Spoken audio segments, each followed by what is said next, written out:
안녕하세요. 오늘은 15년차 직장인의 일탈 프로젝트, 얼마 전에 잘 다니던 회사를 그만두고도 돈을 번다고 라는 주제를 가지고 리뷰를 해보겠습니다.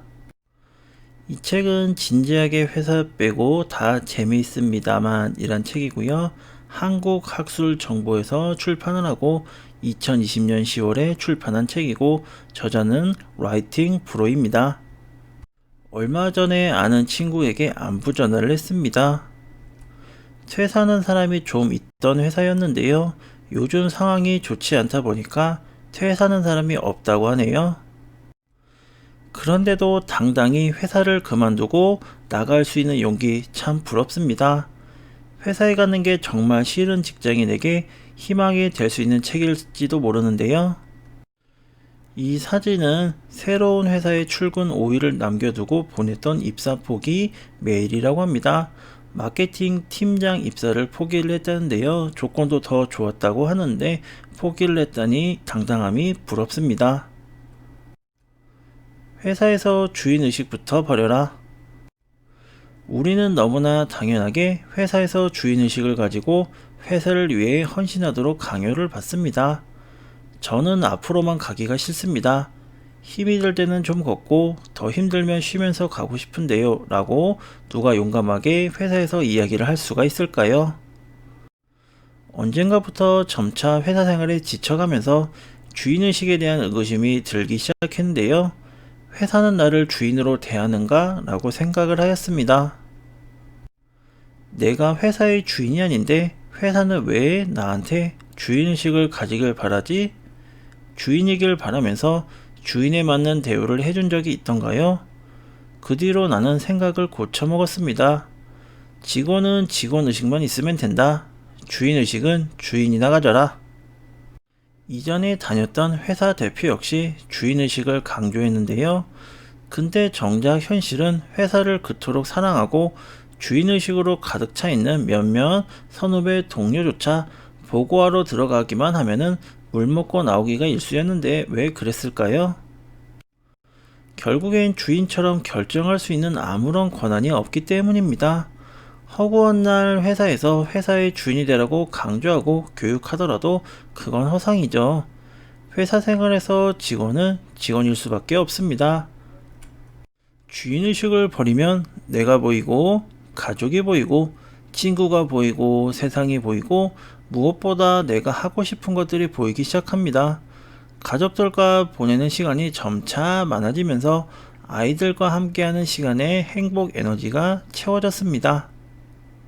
우리가 대한민국 에어비앤비 호스트 전국 1등이라고요? 아기가 태어나고부터는 여행을 가지 못했는데 여행의 보완제로서 에어비앤비가 그 역할을 충분히 해줄 것 같았습니다. 우리가 여행을 가기 힘드니까 당분간 우리 집에서 여행자를 만나자라는 생각을 하고 시작을 했습니다. 게스트의 편의를 위해 화장실에 딸린 안방을 기꺼이 내어줬고 게스트가 사용할 침구류와 비품을 장만하면서 마치 우리의 신혼집을 꾸미는 양 즐거웠습니다. 기본적인 준비를 마치고 우리 집을 알리기 위해 각종 테스트와 사진을 홈페이지에 업로드했습니다. 돈을 벌기 위해 호스트가 된 게 아니기 때문에 비슷한 조건에 있는 호스트들보다 가격을 많이 낮춰서 올렸는데요. 다양한 국적의 좋은 사람들과 지내고 싶은 니즈가 컸습니다. 결과적으로 상대적으로 저렴한 가격은 분명히 메리트가 있었습니다. 외국인 친구는 친구대로 만나면서 매달 5, 60만원 정도의 수입이 생겨났는데요. 그중 일부는 항상 게스트들과의 식사나 선물 위에 썼지만 새로운 친구도 사귀면서 돈을 번다는 건 생각보다 훨씬 재미있었습니다. 불과 몇 개월 만에 상위에 랭크되어 있는 슈퍼호스트가 되었습니다. 슈퍼호스트 미트업에 초대를 받았는데 2016년 1분기 베스트 호스트로 선정되었습니다. 담당자가 평가 전 항목에서 유일하게 만점을 받았다며 칭찬을 해줘서 어찌나 쑥스러우며 으쓱하던지 모르겠습니다. 교수님이라는 호칭은 어색하지만 강의비는 쏠쏠하네요. 후배로부터 강연을 해달라고 하여 서울모 대학교에서 강의를 하였습니다. 수백 명의 취업 준비생들의 모습은 굉장히 강렬했는데요. 강의가 끝난 후에 많은 학생이 나와 사진을 찍고 명함을 받아가며 감사의 말을 전했습니다. 얼마 후에는 정식으로 강의를 제안받았습니다. 취업 강의 후기를 우연히 접한 사설교육기관 담당자로부터 연락이 와서 취업 특강 요청이 왔는데요. 강의실 앞에 붙어 있는 내 이름과 그 뒤에 교수님이라는 타이틀이 낯설었습니다. 강의는 생각 이상으로 재밌었고 준비하는 과정도 즐겁고 배우는 것도 많았습니다. 담당자가 강의료 입금을 위해 계좌를 알려달라는 연락을 받았고 내가 하는 모든 강의의 강의료가 입금될 전용 통장을 개설했습니다. 그 뒤로 첫 강의료인 20만원 정도가 입금이 되었습니다.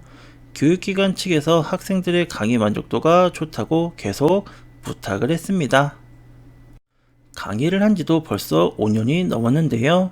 내가 의지가 있다면 그 어떤 주제라도 강의가 될 수 있고 그 강의가 필요한 누군가는 세상 어딘가에 반드시 있습니다. 해보지 않고 강의는 아무나 하는 게 아니야 라고 생각할 필요가 없습니다. 매달 받는 인세로 커피를 사 먹고 있어요. 2018년 겨울에 책 한 권을 냈는데요. 취업 강의를 다니면서 학생들이 궁금해하는 내용을 엮은 에세이입니다.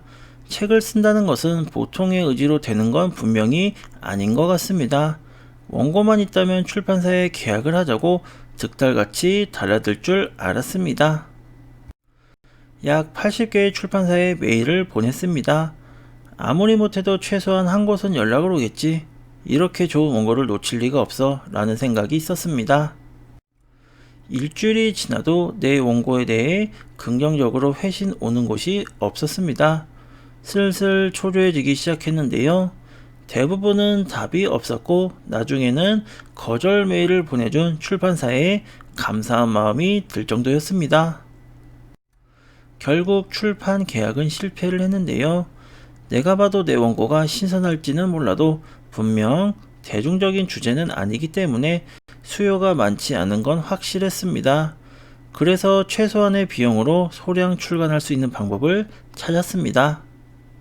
출판사가 저자의 원고를 받아서 구매자의 요구가 있을 때마다 책을 인쇄해서 출판하는 방식을 택했는데요. 책을 출간한 이후 매달 인쇄를 정산받습니다. 출판사와 계약을 한 게 아니라 마케팅 홍보가 전혀 이루어지지는 않습니다. 출간한 지 19개월 동안 225권이 팔렸고 현재까지 발행한 인세가 약 50만원입니다. 한 달에 27,000원을 인세로 받은 꼴인데요. 매주 한두 번 정도 커피를 사 먹는 걸 감안하면 딱 커피값 정도는 벌고 있는 셈입니다. 나처럼 글재주 없는 사람이 책을 써도 될까? 해보고 싶은데 책 쓸 시간이 부족하진 않을까?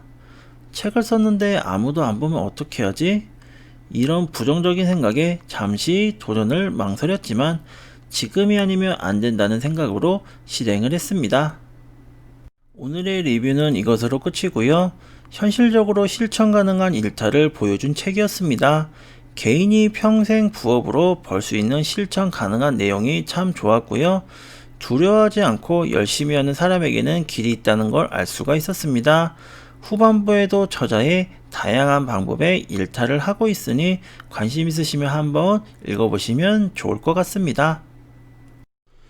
네, 저는 인스타그램에서 책 관련 리뷰 같은 것도 많이 올리고 있는데요. 한번 관심 있으시면은 위에 인스타그램 주소로 들어와 주시면 좋을 것 같습니다.